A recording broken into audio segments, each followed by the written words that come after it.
대통령을 뽑는 대통령 선거 오늘로 18일 앞으로 다가왔습니다. 정치권 소식 먼저 전해드리겠습니다. 고승덕 변호사, 윤태권 도모아 정치분석실장 나왔습니다. 두 분 어서 오십시오. 네. 그리고 SBS 보도국의 원일이 선 기자도 함께합니다. 원 기자 어서 오십시오. 안녕하세요. 오늘 첫 소식은 주적 그리고 대북 송금 문제가 이번 대선에 또 다른 쟁점으로 부상하지 않았느냐 이런 분석들이 오늘 정치권에서 많이 돌고 있습니다. 그래서 먼저 이 주적 발언과 관련한 소식 여러분께 전해드리려고 합니다. 주적 발언 얼마 전에 있었던 2차 후보들 간의 텔레비전 합동 토론에서 나왔던 얘기 아닙니까? 유승민 바른정당 후보가 북한이 주적이냐고 물어봤더니 문재인 민주당 후보가 그런 규정은 대통령으로서 할 일이 아니다. 국방부가 할 일이 있고 대통령이 할 일이 따로 있다. 이렇게 얘기를 했습니다. 그랬더니 다른 정당들은 일제히 문재인 민주당 후보의 대북 안보관에 문제가 있다며 공세를 퍼붓고 있는데요. 먼저 홍준표, 안철수, 유승민 후보 어떻게 문재인 후보를 겨냥해서 공격하고 있는지 직접 들어보시죠. 북한을 주적이라고 말하지 못하는 사람이 과연 국군 통수권을 쥐는 게 맞느냐. 주적 없이 60만 대군을 가질 이유가 없지 않습니까? 이미 국방백서에 주적으로 명시되어 있습니다. 그리고 지금 남북 대치 국면 아니겠습니까? 이런 상황에서 북한은 주적입니다. 그 3D 프린터를 3D 프린터로 읽으면서 홍길동이라고 부르지 못하고 이런 말씀을 하시는데, 아니 주적을 주적이라고 부르지 못하는 그런 후보를 과연 대한민국 국군 통수권자 대통령으로 뽑아서 되겠느냐. 시청자 여러분께서는 이 세 후보의 발언에 대해서 어떻게 생각하실지 궁금합니다. 문재인 민주당 후보 당연히 물러서지 않고 있습니다. 북한을 우리 국방백서에서 주적이라고 규정했던 것은 과거의 일입니다. 국방백서에서도 북한을 주적으로 규정하는 그런 규정은 지금 빠졌고 담겨있지 않습니다. 유시민 의원이 국방위원장을 했던 사람인데 명백하게 사실과 다른 것을 전제로 해서 그런 질문을 했었다는 지적을 드리고 싶고요. 지금 군사적으로는 우리하고 대치하고 있고 또 위협이 되고 있는 적이 분명합니다. 그러나 다른 한편으로는 우리 헌법에 의해서 우리가 함께 평화통일을 해낼 그런 대상이기도 합니다. 대통령으로 하여금 북한을 주적으로 공개적으로 그렇게 천명하도록 하는 것은 국가 지도자로서는 조금 자격이 없는, 좀 잘 모르는 그런 발언이라고 생각합니다. 주적이라고 하는 게 어떤 개념인지 많이들 알고 계시겠지만 혹시 모르시는 분도 있을 것 같은데요. 일단 주적이 지금 우리가 명시돼 있냐 없냐에 대해서 지금 이 사실관계를 좀 따져볼 필요가 좀 있어요. 지금 유승민 후보하고 다른 후보들은 있다라는 거고 얘기만 들어보면 문재인 후보는 지금 없다라는 거잖아요. 근데 반은 맞고 반은 틀려요. 사실 팩트 체크 차원에서 좀 말씀을 드리면 2010년도 이명박 정부 때 발간이 된 가장 최신판 국방백서에 따르면 북한군과 북한 전권은 우리의 적이라고 돼 있죠. 국방백서가 아니라 무슨 국방정책보고서인가 그렇죠. 얘기죠? 그게 이제 국방백서는 지금 2년에 한 번씩 나오기 때문에 그게 같은 개념인데 국방부에서 발간하는 공식 문건에 북한군을 어떠한 존재로 명시하고 있느냐를 지금 얘기해 드리는 거예요. 자, 그러면 주적이라는 표현 두 글자가 아니고 적이라고 돼 있다라는 점만 놓고 봤을 때는 주적이 빠졌다고 볼 수도 있지만 어찌됐든 북한군을 적으로 규정한 것이 현재 상황이라고 놓고 보면 북한군은 여전히 국방부는 북한을 우리의 적으로 보고 있는 거죠. 연역은 이렇습니다. 95년도에 YS 정부가 북한군은 주적으로 규명했죠. 그리고 DJ 정부가 들어서서 남북 정상회담이 열리고 난 다음에 북한에서 김정일 위원장이 그 당시에 항의했단 말이에요. 아니 남북 정상회담 하면서 우리를 주적으로 규정하면 어떡하냐라고 그러니까 DJ 정부가 고민은 했지만 그때는 국방백서를 아예 발간하지 않고 건너뛰는 걸로 해결을 했어요. 논란을 잠재웠죠. 근데 2004년도에 노무현 정부가 들어서면서 주적 개념을 확실하게 삭제를 했습니다. 그때부터 논란이 됐던 거고 2006년도 거쳐서 2010년도 이명박 정부로 오면서 한반도 상황이 바뀌고 북한에 대한 핵 위협이 이제 상황이 바뀌면서 이제 북한군은 우리의 적 이렇게 돼 있는 것이고 문재인 후보가 지금 말한 저 기조대로 답변을 했으면 문제될 게 없었죠. 근데 처음에는 2002년도에 노무현 대통령이 경선 과정에서 했던 그 가이드라인 그대로 얘기했거든요. 대통령 후보로서 말할 게 아니다라는 논란 소지는 좀 자초한 측면은 좀 있습니다. 예, 토론 과정에서 보면 후보들이 기본적으로 본인의 기억에 대한 어떤 확신이 없을 경우에는 답을 명확하게 못했다가 끝나고 나서 팩트를 바로잡는 이런 일이 종종 일어나고 있는데 그런데 여기서 두 분께는 이런 질문 드려볼게요. 당시 심상정 후보가 그런 얘기하지 않았습니까? 이게 도대체 언제적 일인데 왜 과거 일을 갖고 지금 재탕, 3탕, 4탕을 하느냐? 어떻습니까? 심상정 후보의 이런 지적이 타당하다고 보십니까? 아니면 지금도 주적 이 발언은 반드시 짚고 넘어가야 되는 부분이라고 생각하십니까? 사실 후보의 안보관은 분명히 중요한 어떤 요인이기는 합니다.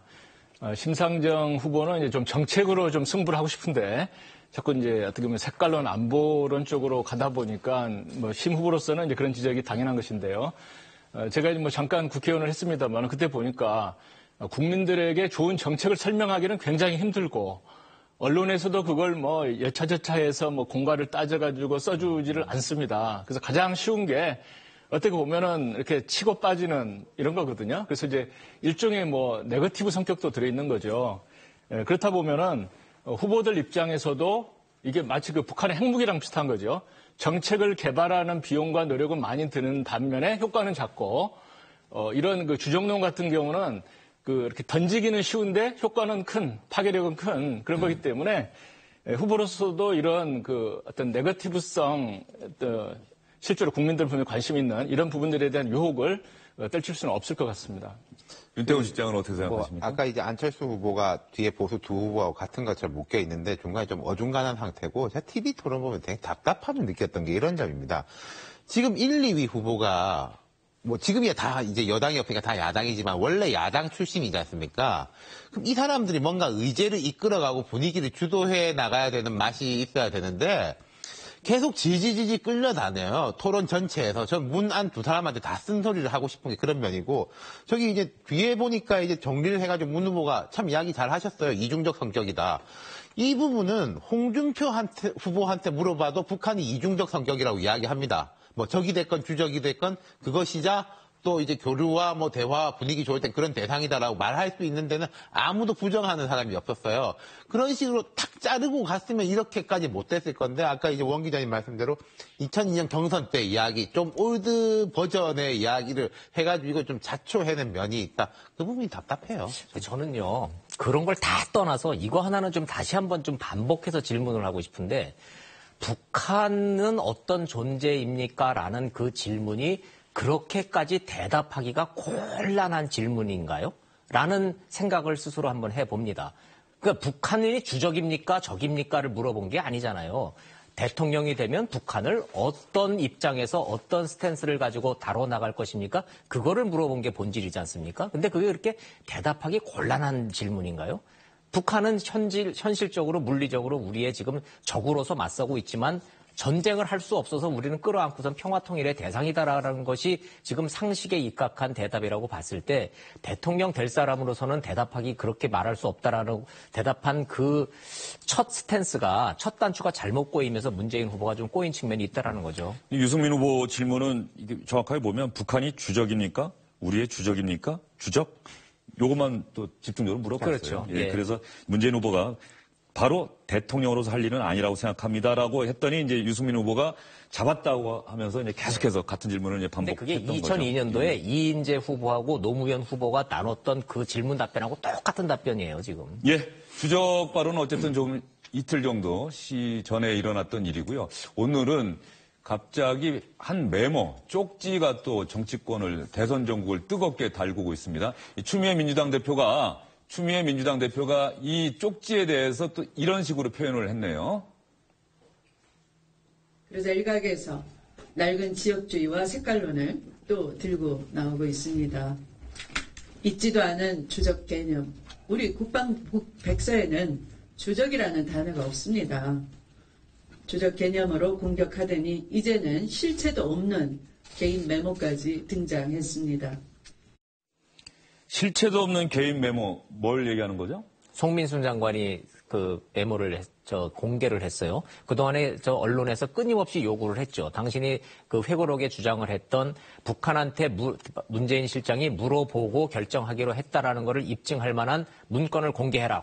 그동안에 굉장히 여러 차례 요구를 했는데 안 하고 있다가 이제 드디어 이제 공개를 했어요. 좀 화면에 보시면은 보이는 문양이 청와대 마크예요. 그러니까 저 문건은 청와대에서 쓰는 종이에 찍혀져 있는 거라는 걸 입증을 하는 거죠. 저기에 보면은 이제 명확하게 나오죠. 2007년 11월에 있었던 거죠. 그렇습니다. 예. 그래서 홍민순 장관이 회고록에 했었던 그 당시에 북한 인권법에 대해서 기권을 하기 전에 북한한테 물어봤다. 이거를 이제 입증하는 이제 그 문건이라는 것이고, 지금 추미애 대표가 지금 얘기하고 문재인 캠프에서 말하는 것은 저는 개인 메모에 불과하기 때문에 기록으로 사실성이 없다. 필요하다면은 저 말이 거짓말이라는 걸 다른 공식 문건을 공개를 해서 그럼 밝혀내겠다. 지금 이렇게 맞서고 있습니다. 그런데 개인 문건이라고 보기에는 정확하게 직접 쓴 것이 아니고 밑에는 메모가 되어 있지만 위에 있는 내용은 공문의 형태를 지금 띠고 있는 건 아니겠습니까? 그렇죠? 그렇습니다. 그래서 송민순 장관 얘기는 사실은 하나밖에 없다는 거예요. 그래서 지금 자기는 이것이 회고록이 단순한 기억에 의존해서 쓴 것이 아니라 이런 업무 기록과 문서를 공개로 해서 쓴 것을 자기는 입증을 했으니 이게 사실이 아니라면 청와대 공식 문건이 됐든 국정원 문건이 됐든 그럼 밝혀라라는 얘기고, 왜 그럼 하필 이 시점에 공개했느냐라고 이제 질문을 했어요, 기자들이. 그랬더니 그 답변은 그대로 했습니다. 지금 하지 않으면 대선이 끝난 다음에 이걸 공개를 하면 내가 마치 정치하는 사람처럼 되지 않느냐. 지금 상황에서 공개하는 것이 맞다라고 자기는 판단했다. 네, 송민순 장관이 아마 저 당시 김만복 국정원장이 북한에서 받은 내용을 정리한 것이다. 그리고 원일이 기자가 얘기한 것처럼 문서에 찍힌 로고는 청와대 마크다. 그리고 안보실장에게 당시 이 문건이 접수돼서 보고됐다는 내용이 서류 밑에 적혀 있다. 이렇게 얘기를 했는데요. 그렇다고 한다면 이 두 분에게 질문 드리기 전에 송민순 전 장관이 계속해서 당시 틀림없이 북한의 의견을 물어본 다음에 우리가 기권하기로 했다는지 이렇게 태도를 정했다고 주장을 하고 있는데, 문재인 민주당 후보는 송민순 전 장관의 주장에 대해서 어떻게 대답하고 있는지 궁금합니다. 저는 이 사건을 지난번 대선 때 있었던 NLL 조작 부품 공작 사건, 제2의 그 NLL 사건이라고 규정을 합니다. 분명히 말씀드리건대 11월 16일 대통령 주재 회의에서 기권 방침이 결정됐습니다. 그 이후의 일들은 이미 우리가 밝힌 바와 같습니다. 북한에 통보해주는 차원이지 북한의 그 방침에 대해서 물어본 바가 없습니다. 북한에 물어볼 이유도 없습니다. 대통령 기록물 관리법에 저촉되지 않는다는 법적 판단이 내려지면 저희는 언제든지 11월 16일 대통령 주재 회의에서 기권 방침이 결정됐다라는 자료를 제출할 수 있습니다. 참여정부 때 함께 근무했던 그런 장관이기도 하고, 또 과거 일에 대해서 서로 기억들이 다를 수가 있기 때문에 그런 차원으로 이해하고 이렇게 넘어갔는데, 지금 선거에 임박한 이 시기에 지금 일어나는 일들을 보면 그것으로 선거를 이렇게 또 좌우하려는 그런 저는 비열한 새로운 색깔론 북한 공작이라고 그렇게 봅니다. 어쨌든 이런 일에 대해서 우리가 자세하지 않을 것이다. 문재인 후보 단호합니다. 새로운 색깔론 부품 공작이다. 좌시하지 않겠다. 그런데 송민순 전 장관, 대선에 직접 출마한 후보도 아닌데 송민순 전 장관도 대단히 태도가 단호해 보입니다. 기권으로 결정했는데 북한에 통보는 왜 하고, 그다음에 기권에 대한 결정을 북한이 그렇게 반응합니까? 그 아까 제가 내놓은 그 북한에서 온 메시지 그걸 보면은 기권에 대한 답입니까? 찬성 가능성에 대한 답입니까? 그거 보면 알잖아요. 무슨 배후? 그 주로 그런 걸 많이 배후를 가지고 사는 사람들은 그죠? 배우를 뭘 많이 가지고 생각하는 사람들은 그런 생각을 하는 모양인데 나는 내한테 무슨 배우가 있는지 모르겠습니다. 내한테의 배우는 제가 이것을 정리를 해서 우리가 앞으로 일을 하는 데에 교훈을 삼아야 되겠다 하는 제 일종의 사명감 같은 거 말고는 다른 배우는 없습니다. 그게 저의 배우입니다. 그럼 제가 지금 침묵하고 있다가 앞으로 그래 돼서 쉽게 예를 들어서 5월달 넘어가서 6월달이나 7월달에 가서 이렇다 이러면 그때 내보고 뭐라고 했어요? 내가 정말 정치적인 사람으로 되지 않겠어요? 예, 사명감이 배우다. 송민순 전 장관이 이렇게 얘기하고 있는데요. 사실관계는 아까 원일 기자가 설명을 했고요. 두 문재인 후보와 송민순 전 장관의 얘기를 다 들으셨습니다. 누구 얘기에 더 이렇게 귀가 기울여지십니까? 저는 이게 상당히 좀 어떤 정치적인 이 대선 국면과 연관은 분명히 있다고 봅니다. 송 장관 경우에는 그 회고록이 나온 다음에 이미 이 부분에 대해서 지적이 있었는데도 지금 청와대 문건과 메모를 공개하는 게 마치 나중에 공개하는 것보다 지금이 낫다고 말씀하지만 사실은 회고록 출간됐을 때 공개하셨어야 맞죠. 또 반면에 그 문재인 후보 측에서는 그 대통령 기록물 법이 위반되지만 않는다면 11월 16일 날 결정했다는 문건을 공개하겠다 이렇게 말씀을 하지만 또 그것도 이제 조금 부족한 부분이 민주당 국회의원 이런 분들이 그 국회 면책특권을 이용해서 충분히 공개할 수 있었던 거죠 그동안. 그런데도 역시 이제 결정적인 서로 이제 이야기를 하고 피해간다는 게 국민들이 볼 때는 이제 약간 모호하다고 하는 거고요. 청와대 문건 아까 보니까 날짜가 11월 20일 날 적혀 있는데 뭐라고 돼 있냐면은 만약 남측이 인권 그 결의안에 찬성한다면 이런 식으로 돼 있습니다. 만일. 근데 그게 11월 20일이거든요. 그런데 이제 문재인 후보는 11월 16일 날 이미 청와대에서 결정을 했다 하는데 서로 이제 맞을 수가 없는 거죠. 그래서 만약에 이 문건이 실제에 부합하다. 그리고 어떤 조금 더 결정적인 그러한 어떤 뒷받침하는 증거가 나온다면 이 문건의 어떤 파괴력은 또 예상보다 클 수 있다. 이렇게 판단해 봅니다.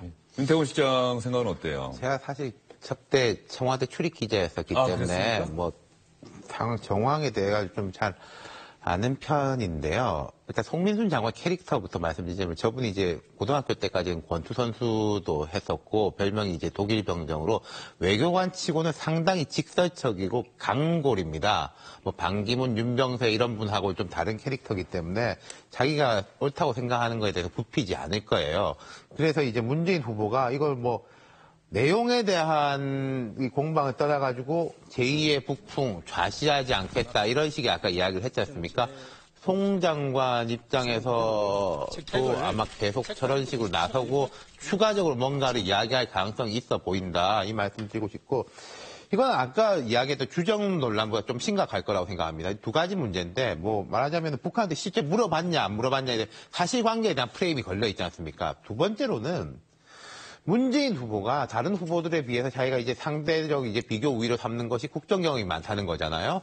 민정수석 뭐 비서실장 지냈다라는 건데 이걸 보면 처음에 기억이 안 난다라고 그랬어요. 분명히 본인의 입으로. 그리고 다른 사람들도 보면은 최근 나왔던 이슈들 중에서 왜 그 노 전 대통령 사돈 뭐 교통사고 문제 민정비서관한테는 보고를 받지 않았다. 그리고 과거에 이제 송환종 리스트 때 그때도 이제 전 그건 진짜 새누리당의 프레임 씌우기라고 봅니다만은 그 참여정부 때 2번 사면 받지 않았냐라고 했을 때 그 사면은 법무부 장관이 하는 것이고 민정수석은 하지 않는다. 그리고 NLL 논란 때도 이게 약간 참 한나라당의 그 당시엔 새누리당의 색깔론이 맞았는데 진실은 노무현 전 대통령이 국가기록원한테 넘겨놓으면 30년 동안 못 보기 때문에 이후 정부가 활용을 하라고 해가지고 국정원하고 이쪽에도 남겨놓은 것이거든요. 내용과 별개로 국가기록원에 없는 이유는. 근데 문재인 후보가 그 당시에 내가 비서실장이었는데 그대로 이게 정리해가지고 내가 직접 국가기록원에 넘겼다. 이런 식으로 말했단 말입니다. NLL 관련해서 그렇죠. 말씀이죠. 그러면 이게 이 부분에 대한 이제 색깔론 외에 능력의 문제에 대한 게 다시 불거질 수 있는 사안이다. 그래서 저는 이제 주정론에 비해 가지고 훨씬 심각할 거라고 보는 거죠. 예. 주정론과 함께 송민순 전 장관의 회고록, 또 송민순 전 장관이 당시 메모가 담긴 그 쪽지 국정원장이 안보실장에게 건넨 문건까지 공개하면서 이 문제도 지금 대선 전국을 뜨겁게 달구고 있습니다. 앞으로 시청자 여러분들께서도 이 문제가 어떤 방향으로 전개되는지 좀 관심을 갖고 지켜보실 만한 필요가 있을 것 같고요. 다음 주제로 넘어가 보도록 하겠습니다. 지난 2차 텔레비전 토론회에서 토론을 잘했다는 평가를 받은 사람이 유승민 바른정당 후보 또 심상정 정의당 후보가 있는데 이 심상정 정의당 후보 사이다 발언으로 또 시청자들의 환호를 받기도 했다고 합니다. 그런데 이상한 것은 이 토론이 끝나고 나서 심상정 후보가 몸담고 있는 정의당 홈페이지 자유 게시판에 심상정 후보에 대한 비난이 이어지고 있다고 합니다. 어느 쪽에서 왜 이런 일을 했는지 설전이 벌어지고 있는데요. 먼저 2차 텔레비전 토론 때 심상정 후보와 다른 후보들 간에 주고받았던 이야기 여러분께 다시 한번 정리해서 보여드리겠습니다. 저는 우리 문재인 후보께서 사드 배치와 관련해서 전략적 모호성이라고 말씀하실 때 굉장히 당혹스러웠습니다. 이 전략적 모호성이라는 말은 평론가의 언어지 정치 지도자의 언어가 저는 아니라고 생각합니다. 전략적 모호성에 대해서 미국, 중국이 어떻게 받아들이겠습니까? 전략적인 신중함이 필요하지 않습니까? 전략적 이 고도의 외교 안보 사안에 그러니까 정치 결정을 하셔야 될 정치 지도자가 전략적 모호성이라고 지금 이야기하니까 다 그렇게 노무현 전 대통령께서는 국가보안법은 박물관에나 보내야 될 구시대의 유물이다 이렇게 이야기를 했습니다. 왜 폐지하지 못합니까? 국가보안법 왜 폐지하지 않으시려고 합니까? 폐지에 반대한 적 없습니다. 그럼 폐지를 하신다고 하셔야죠. 대통령으로서 자기 소신을 밝혀야 되지 않습니까? 제 입장 그렇습니다. 제 입장은 지금 남북관계가 엄중하기 때문에 말하자면 여야 간에 의견이 모일 수 있는 범위 내에서 국가보안법을 개정하자는 것, 그것이 제 생각입니다. 국가보안법 폐지를 언제 할 거냐를 물은 게 아니고요. 폐지하실 건가를 물었습니다. 국가보안법이 그 악법이 아니시란 얘기예요, 그러면? 주장할 시기가 있는 것이죠. 아니, 지금 대통령 되실 분들의 입장을 묻는 자리인데, 그 시기 얘기를 좀 동문서답을 지금 이 하시면 안 시기에 되죠. 지금 묻는 거 아닙니까? 복지공약 후퇴는 대국민 사기다. 증세 없는 복지는 허구다. 이거 그동안 민주당이 10년 동안 새누리당 정권을 향해서 비판했던 말입니다. 기억하시죠? 네. 그런데 우리 문재인 후보님 복지 공약이 굉장히 많은데 지금 증세 계획은 전혀 나오질 않고 있어요. 결국은 증세 없는 복지 박근혜 정부 따라가는 거 아니냐. 어떻게 생각하십니까? 방금 아까 조세된 질문에서 제가 모두 일본어로 설명드렸지 않습니까? 아니, 구체적인 재원 마련 대책을 발표를 안 하셨다는 거죠. 그거는 정책본부의 발표를 보시고요. 전체 제가 다 검토하고 왔습니다. 167조 후보님. 이렇게 해서 다 마련했죠. 네, 주말 사이에 문재인 후보님 공약이 대폭 후퇴했습니다. 알고 계신가요? 직접 결정하신 겁니까?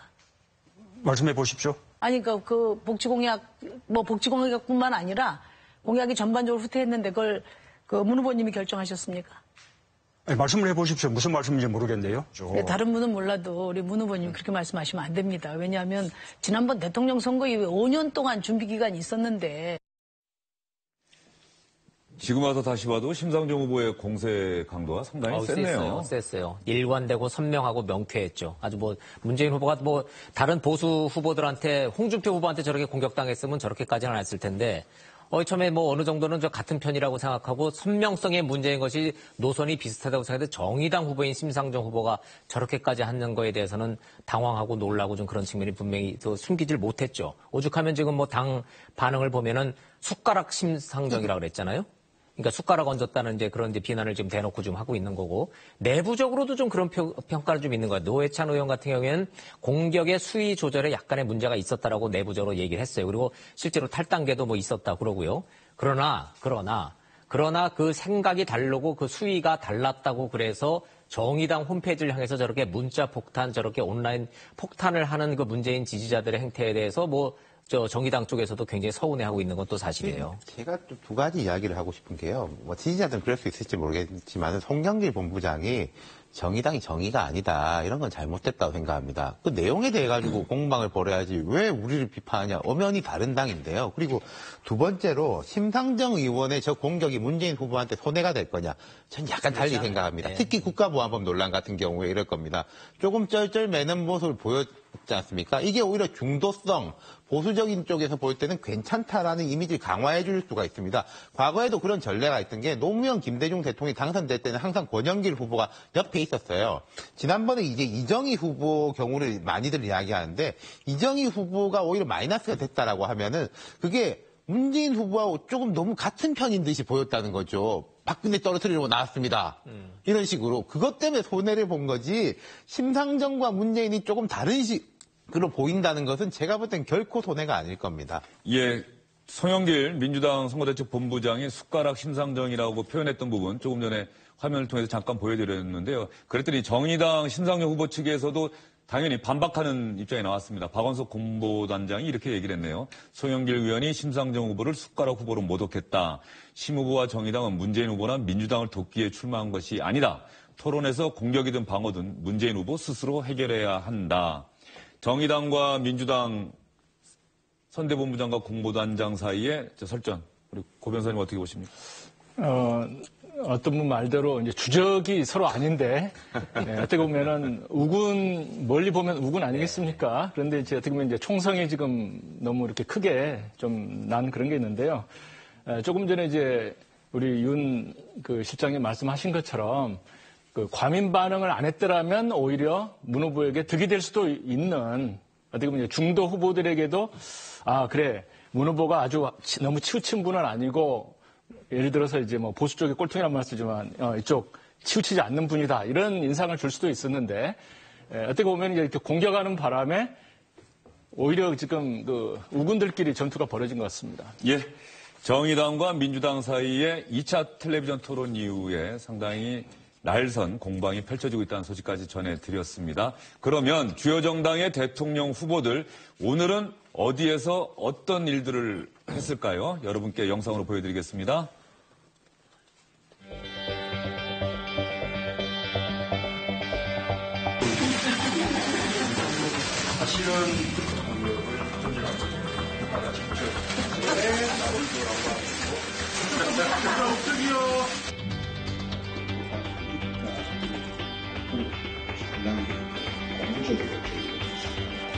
문재인 후보나 한철수 후보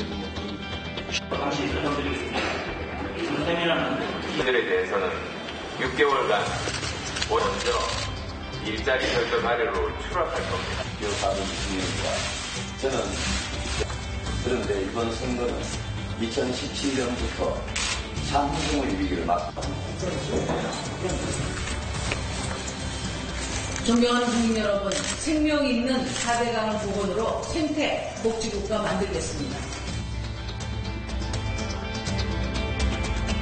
예, 오늘 일정들, 특히 오전에 있었던 일정들 중심으로 여러분께 영상으로 보여드렸고요. 세 분과의 말씀 여기서 정리를 하도록 하겠습니다. 특히 고승대 변호사님 1년 6개월 동안 주영진의 뉴스 브리핑에 올해 출연을 해주셨는데 오늘 마지막으로 또 본업에 더 충실하시겠다는 말씀 드렸습니다. 네, 당분간 뭐 방송 활동 안 하고 제가 사실 SBS만 나왔습니다만 이제 변호사 여러 가지 하던 일 열심히 하겠습니다. 예, 알겠습니다. 그동안 고승대 변호사님 말씀 잘 들었습니다.